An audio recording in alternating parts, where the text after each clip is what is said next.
Riapre il Teatro delle Maddalene, luogo simbolo del teatro padovano, casa per molti anni della rassegna Tam Teatro Musica.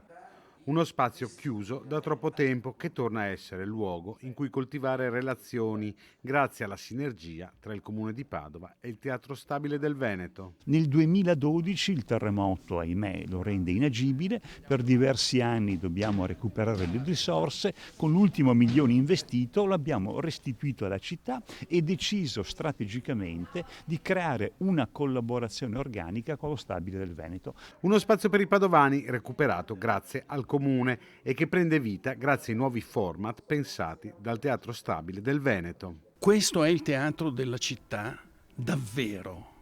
Questo è uno spazio recuperato al nulla che il Comune e in particolare l'assessore Colasio hanno avuto l'idea di rimettere a disposizione della città.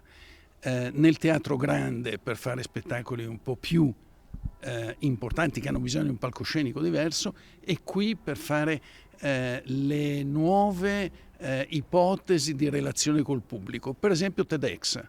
Al via quindi la rassegna Solo risposte sbagliate, curata da Lorenzo Marangoni, che presenterà anche il suo nuovo spettacolo, innovativo anche nel formato. Questa è sperimentazione pura. Per noi il TEDx Padova è portare sul palco idee che vale la pena condividere e farlo attraverso uno spettacolo teatrale è incredibile, perché noi porteremo i vecchi speaker, gli ex speaker del TEDx Padova a fare parte di una pièce teatrale completamente innovativa Sì, e improvvisata.